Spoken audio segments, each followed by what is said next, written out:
The cage door opened before I was ready, and something the size of a truck was already running at me.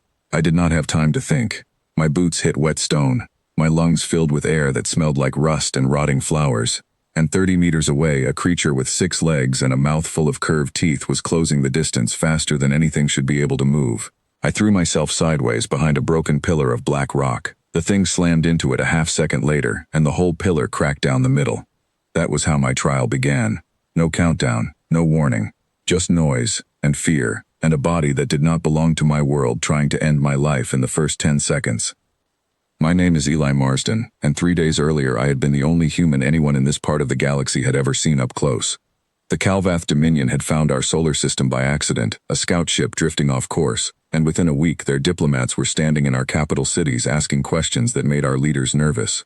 They were not hostile, they were worse than hostile. They were curious, in the way a collector is curious about a rare insect. They wanted to know what we were, where we ranked, whether we were worth trading with or simply cataloging and moving past. They had a tradition for that. A trial, a biosphere built inside a hollowed-out moon, filled with the deadliest hunting creatures known across 1,000 worlds. And any new species that wanted a seat at the table of galactic civilization had to send someone into that biosphere and survive. They called it the verdant cage, and in 11,000 years, no one who had entered as prey had ever left as anything but a memory. I volunteered before my own government finished debating whether to say yes. I was not a soldier. I want to be honest about that from the start, because this is not a story about a warrior walking into a monster's den with a sword raised. I was a wildlife researcher who spent a decade studying how small animals survive in places filled with bigger ones. I had watched foxes outsmart wolves. I had watched rabbits read the wind before a hawk even left its perch. I understood something the Calvath did not, something they had never needed to learn because none of their own history included a chapter where their ancestors were the smallest, weakest thing in a very dangerous forest. Ours did. So when the pillar cracked and the 6-legged hunter turned to find me again, I was not the calm hero from an old film. I was terrified. My hands were shaking so hard I nearly dropped the only weapon they had allowed me to bring. A plain metal blade with no edge treatment, no power source, nothing special about it at all. But terror and thinking are not opposites. My grandmother used to say fear is just your body handing you extra fuel, and it is up to you whether you burn it running or burn it thinking. I ran first. That part was simple survival, not strategy. I sprinted through a gap between 2 rock formations too narrow for the creature's wide body, forcing it to slow down and go around. That gave me maybe 4 seconds, and 4 seconds was enough to notice the vines hanging from the canopy above, thick ropes of some plant that looked almost like a jungle vine back home, strong enough to hold my weight if I needed it later. I noticed the slope of the ground, how it dropped away sharply to my left into a ravine. I noticed the way the creature's 6 legs moved in pairs, front 2 leading, meaning it turned wide, not tight, when it changed direction. All of that took less than a second to register, because a decade of watching prey animals survive predators had trained my eyes to look for exactly those details without needing to think the thought consciously. The creature broke through the gap behind me, faster than I expected, and I made my choice. I did not keep running in a straight line, because straight lines are what predators expect and what predators are built to catch. I cut hard to the left, toward the ravine, and threw myself over the edge onto a narrow ledge I had spotted half a second earlier. The creature could not turn that sharply. Its momentum carried it past the edge, front legs scrabbling at empty air, and it went over. I heard it hit the bottom of the ravine, and I heard it get back up almost immediately, snarling, furious, very much alive. I had not beaten it. I had bought myself 30 seconds and a hiding spot behind a rock outcrop, and that was all I needed for now. Above me, somewhere in the great hollow sky of the artificial moon, floating platforms held representatives from a dozen species, watching my trial unfold on massive screens. I could not see them from where I crouched, but I knew they were there, and I knew what they were expecting to see. A quick, clean, embarrassing end. The reason humanity mattered so little on the galactic stage yet. I was determined to give them something else. My rebreather clicked steadily against my jaw as I moved through the undergrowth, staying low, using the sound of the wind through broad purple leaves to mask my footsteps. The proctor's voice, translated and flattened by machine processing, echoed faintly through hidden speakers scattered across the biosphere. Trial in progress. Human specimen has evaded initial contact with designated apex hunter. Continuing observation. Evaded, not defeated. I noted the word choice and kept moving. The biosphere was enormous, stretching farther than I could see in any direction, filled with different terrain zones that shifted from dense jungle to open grassland, to jagged mountain slopes. The Calvath had built it that way on purpose, so that every kind of hunter could find ground suited to its strengths. It meant, though, that I could also find ground suited to mine, if I moved carefully and paid attention. I found a stream an hour later, the water running clear over smooth stones, and I stopped there to drink and to think. This was the part nobody watching me expected. They expected constant running, constant panic, a creature being chased until it made a fatal mistake. Instead, I sat with my back against a boulder, breathing slowly, and I made a plan. The Sandclaw, which I later learned was the name of the six-legged hunter that had nearly caught me, was not the only creature in the biosphere. There were others, seeded in specifically to test different kinds of prey. I had studied the briefing materials the Calvath provided before the trial, thinking they were being generous by sharing information about the hunters I might face. It took me most of that first hour to realize they had handed me a weapon without meaning to. Every predator has weaknesses. The briefing described armor thickness, sensory range, hunting patterns, feeding habits. It was written by scientists who studied these creatures the way I used to study wolves and foxes, and it told me exactly where each of these apex hunters was vulnerable. The Sandclaw's armor plates were thick across its back and sides but thin at the joints of its mandibles, where flexibility mattered more than protection. Its 6 eyes gave it wide-angle vision, but a narrow field of true depth perception directly in front of its face, a blind spot smaller creatures could exploit if they got close enough without being seen first. It hunted by scent and vibration more than sight, meaning silence and stillness could hide me even in plain view, if the wind cooperated. I spent the next several hours doing something that would have looked, to anyone watching, like hiding. I was not hiding. I was preparing. I gathered vines and stripped bark, testing tension and strength the way I had tested traps 100 times in fieldwork back home, back when the stakes were nothing worse than catching data on a fox's den. I found a game trail worn into the dirt near the cliff base, the kind of path a large creature would use because it offered the easiest footing, and I rigged a pressure line across it, low enough to catch legs, tight enough to bring down the loose stone and rotted timber piled above the trail. Then I made noise. Deliberate noise, the kind that would carry on the wind toward wherever the Sandclaw was recovering from its fall into the ravine. I broke branches. I disturbed loose gravel. I made myself sound like an easy, frightened, wounded thing, because that was exactly the story predators are built to chase. It worked faster than I expected. The ground trembled first, then I heard the distinct clatter of 6 legs moving with purpose through the underbrush, closing in on my position at the base of the cliff. I stood in the open, in plain sight, letting it see me clearly, letting its narrow front-facing vision lock onto an obvious cornered target with a cliff wall behind, and nowhere left to run. It charged. I had one chance to get the timing right, and my heart was pounding so hard I could feel it in my ears. But the years of watching small creatures survive against impossible odds had taught me something important. Fear does not have to control your body, it just wants to be acknowledged. So I acknowledged it, took one steady breath, and held my ground until the exact moment the Sandclaw's front legs crossed the pressure line. The vine snapped taut.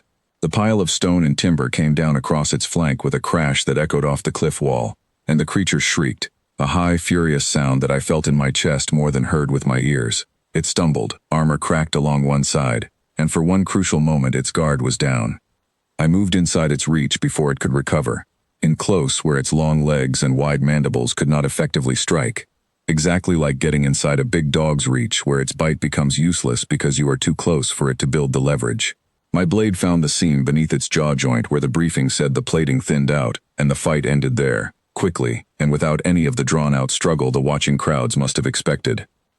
I stood over the fallen Sandclaw, breathing hard, sweat soaking through my suit, and for the first time since the trial began, I allowed myself a small, tired smile. The proctor's voice came again, and this time it sounded different, less certain. Trial update. Human specimen has neutralized designated apex hunter within the first cycle of the trial. Reclassification query pending. I looked up toward the sky, toward the platforms I still could not see, and I said the words I had been saving since the moment I agreed to enter this cage. I am not the prey you logged me as. There was a pause long enough that I wondered if the translation systems had failed, and then the proctor's voice returned, careful, almost formal. Clarify your statement, human specimen. I picked up a fallen piece of the Sandclaw's shattered armor plate, turning it over in my hand, feeling its weight, thinking about everything my species had survived to get to this moment. I thought about ancient nights on a young, dangerous world, when our ancestors had no claws worth mentioning, no natural armor, no venom, nothing that would have registered on any predator ranking chart if the Calvath had existed back then to make one.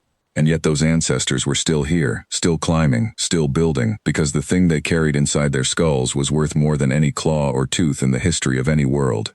"You built this trial to measure claws and speed and strength," I said, loud enough for the hidden microphones to catch every word.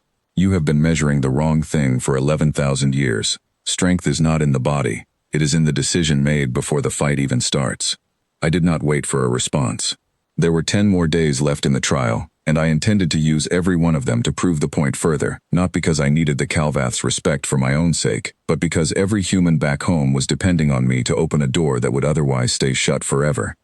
The next creature found me on the second day, in the open grassland zone where the terrain shifted from jungle to rolling fields of silver grass taller than my shoulders. This one was different, faster, built low to the ground with a flattened skull and jaws that could snap shut in a fraction of a second. The briefing called it a dusk runner, and it hunted in packs, though the Calvath had only released one into the biosphere for my trial, perhaps assuming a single hunter would be more than enough. I saw it before it saw me, a shadow moving low through the grass, and I had time to think instead of react.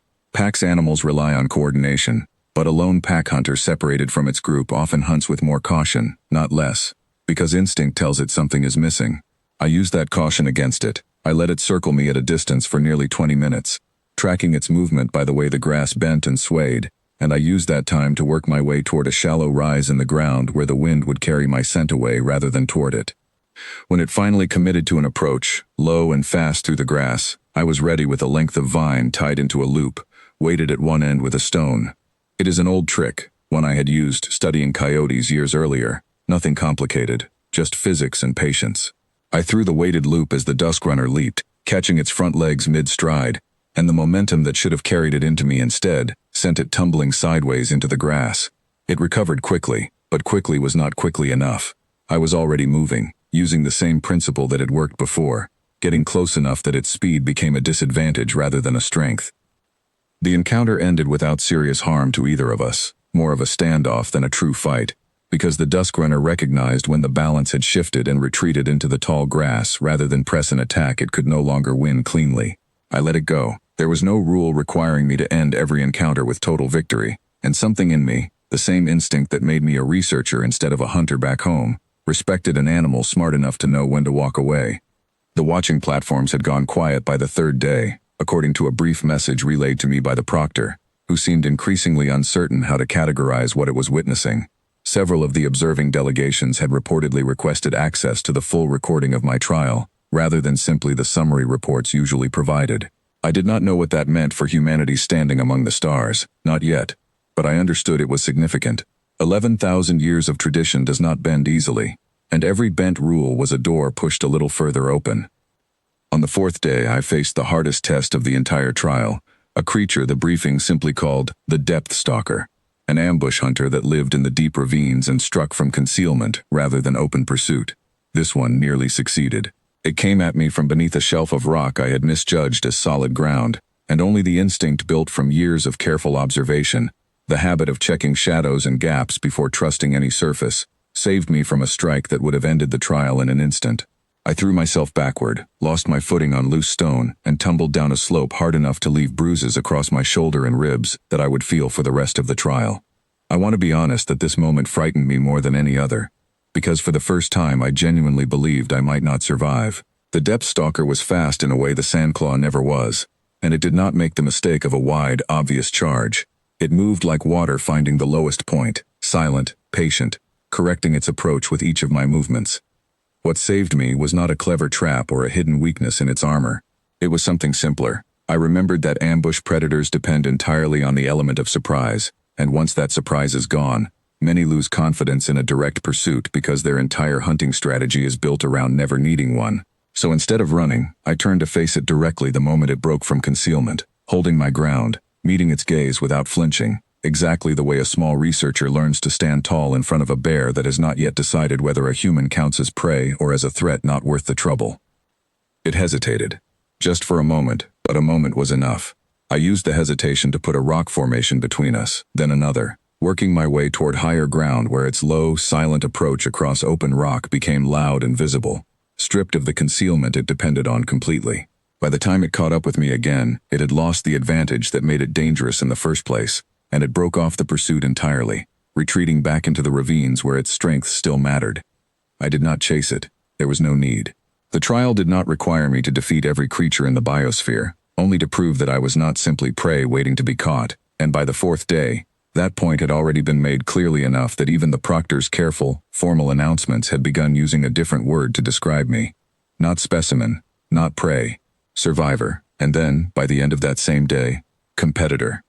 The final days of the trial passed more quietly than the first four, not because the danger had lessened, but because I had learned the rhythm of this place, learned to read its terrain and its creatures the way I once read forests and rivers back home. I avoided 3 more encounters entirely through careful movement and patience, and I ended one final confrontation with a wounded elderly hunter called a ridgeback, not through combat at all, but by recognizing it was struggling against injuries from an earlier encounter with something else in the biosphere, and choosing to let it retreat rather than press an advantage against something already beaten by nature itself. That choice mattered more than I understood at the time. When the trial period ended and the great doors of the verdant cage opened to bring me out, the Calvath proctor's voice carried a note I had not heard in any of its previous announcements, something that might have been respect, or might simply have been the closest a translation system could manage to genuine surprise. Trial complete. Reclassification confirmed. Human specimen demonstrates capability inconsistent with standard prey categorization across multiple encounter types, including strategic planning, environmental adaptation, and notably, restraint where victory was assured. I walked out of that biosphere with bruises across my ribs, a torn suit, and a body exhausted in ways I had never experienced before. But I also walked out having changed something far larger than my own fate. The delegations who had gathered to watch a quick, humiliating end to humanity's first contact with galactic civilization, instead, left with recordings that would circulate for years, recordings of a small, clawless creature outthinking apex hunters that had never once been outsmarted in 11,000 years of tradition. I never claimed to be the strongest thing in that biosphere, and I never will. I was smaller, slower, and weaker than nearly everything I encountered inside those walls. But strength was never really what the trial measured. Not truly. No matter what the Calvath believed when they built it, it measured what happens when something learns, across countless generations, that its mind is the only weapon it truly owns, and that a mind used well can outlast claws, speed, and armor every single time. When they asked me afterward, standing exhausted before the assembled delegations, what I wanted them to understand about my species, I gave them the only answer that felt true. We were never the strongest creatures on our world. We survived anyway. And now we are here,